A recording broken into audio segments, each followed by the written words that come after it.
안녕하세요. 미로입니다. 구글에서 안드로이드 14 OS의 개발자 프리뷰가 2월 8일에 출시됐어요. 여러가지 업데이트 내용들이 공개됐는데 앱 개발자 입장에서의 변경 내용과 사용자 입장에서의 변경 내용들이 섞여 있어서 사용자 입장으로서 관심 가는 내용들을 중심으로 변경 내용을 알아볼게요. 참고로 제 채널에서는 IT 기기와 관련된 트렌드와 정보, 노하우를 전달드리고 있습니다. 지금 이 내용은 안드로이드 개발자 블로그에 2월 8일에 올라온 글이에요. 엔지니어링 부문의 부사장이 게시한 글인데요. 직접 확인해보고 싶으신 분들은 댓글로 링크를 올려둘 테니까 확인해보세요. 먼저 안드로이드 14 버전의 로고를 볼 수 있어요. 주황색 테두리의 배지 모양의 로고예요. 안드로이드 13 로고는 이렇게 생겼었고 그 전 버전에는 별다른 로고가 없었는데 이번에는 뭔가 의미를 두고 싶었는지 로고까지 게시를 했네요. 가장 먼저 소개한 내용은 다양한 디바이스, 폼팩터에서의 작업 내용이에요. 세부 내용을 살펴보면 안드로이드 12L 버전과 안드로이드 13 버전을 기반으로 안드로이드 14 버전에서 태블릿과 폴더블 폼팩터를 지원한다고 해요.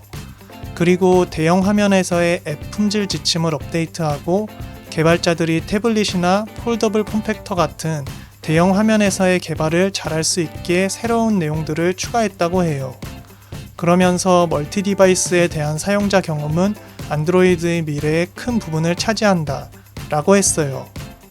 다른 기능적인 업데이트보다 대형 스크린과 폴더블 폼팩터에 대한 지원 내용이 나오는 건 어쩌면 구글에서 안드로이드 14 버전 출시와 함께 픽셀 태블릿과 폴더블 폰, 픽셀 폴드를 같이 내놓을 수 있다는 걸 암시하는 것일 수도 있어요. 구글 픽셀 태블릿에 대한 영상은 제가 이전에 만들어 놓은 영상이 있으니까 오른쪽 위에 링크를 참조해주세요. 실제로 구글은 폴더블 폰 출시를 위해서 프로젝트를 2년 전부터 진행해 오고 있어요. 디스플레이 공급은 삼성 디스플레이에서 할 예정인데요. 내부 화면 7.57인치, 외부 화면 5.78인치에다가 인폴딩 방식이 적용될 것으로 알려져 있어요.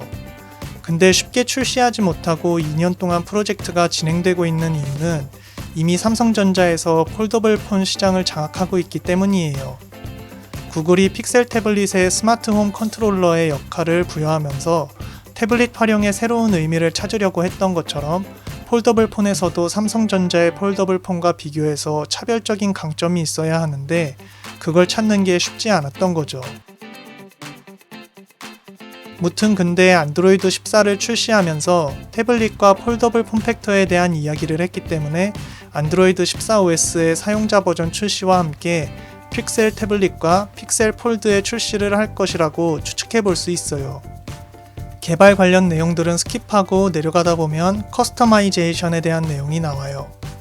향상된 접근성 기능을 제공해서 사용자들이 보다 좀 더 개인의 사용자 경험을 만족할 수 있도록 업데이트하고 있다고 하는데 그 내용 중에 하나가 폰트 사이즈 확대 비율 증가예요. 안드로이드 13 버전에서는 130%까지 가능했던 게 안드로이드 14 버전에서는 200%까지 가능해져요. 근데 단순히 확대 범위만 커진 게 아니라 Non-Linear Scaling을 지원한대요. 이게 무슨 뜻이냐면 구글에서 올려준 사진을 보면 이해하기 쉬워요. 이 사진에서 제일 왼쪽은 배율 100%의 상태예요. 그리고 가운데는 배율 200%의 상태예요. 배율이 2배 늘어난 만큼 화면 안에 있는 폰트들도 딱 2배씩 늘어난 거예요. 그러니까 위쪽 글씨들은 화면을 벗어났고 줄바꿈이 이상하게 된 글씨들도 있고 아무튼 보기에 되게 엉망이죠. 근데 안드로이드 14부터는 Non-Linear Scaling이 자동 적용돼서 제일 오른쪽처럼 깔끔하게 폰트들이 보여지도록 한다는 거예요. 200% 배열을 적용한다고 무조건 200%로 확대해서 보여주는 게 아니라 충분히 큰 글자들은 더 이상 폰트 사이즈를 키우지 않고 조화를 이루도록 보여준다는 거예요. 스마트폰에서는 줄바꿈 등이 깔끔하게 나오는데 태블릿에서 같은 걸 봐도 줄바꿈이나 글의 배치가 이상했던 경험 있으시죠? 이제 그런 부분이 사용자가 보기 편한 수준으로 바뀔 수 있다는 뜻이에요. 이 내용도 어떻게 보면 태블릿이나 폴더블 폼팩터를 고려한 업데이트 내용이라고 할 수 있겠네요. 조금 더 내려가다 보면 프라이버시와 시큐리티 업데이트 내용 중에 앱 설치 제한에 대한 내용도 나와요. 이 내용에 대한 자세한 내용이 궁금한 분들은 이전에 자세하게 다룬 영상이 있으니까 오른쪽 위에 링크를 참조해주세요. 간단하게 짚어보면 대부분의 멀웨어 앱들이 안드로이드 6 버전 이하의 안드로이드 버전을 기반으로 만들어져요. 왜냐하면 안드로이드 6 버전부터 앱의 접근 권한을 허용할 것인지에 대해 사용자에게 확인받는 기능이 적용됐기 때문이에요. 그래서 안드로이드 14 버전부터는 안드로이드 6 버전, API 레벨 22 이하인 앱들은 설치할 수 없게 된대요. 근데 디바이스에 설치된 기존 앱들은 API 레벨이 22 이하더라도 유지된다고 하니까 안드로이드 14 버전으로 업그레이드 하기 전에 미리 설치해야 할 앱이 있다면 설치해 두는 게 좋아요. 물론 이것도 나중에는 어떻게 될지 모르지만요. 그 이외의 내용들은 개발자 입장에서의 변경사항들이니까 스킵할게요. 그리고 안드로이드 14 버전의 안정화를 위한 주요 마일스톤도 공개를 했어요. 여기 내용을 보면 개발자 프리뷰는 3월까지 진행할 예정이네요. 그리고 3월부터 7월까지는 베타 버전을 릴리즈할 예정이에요.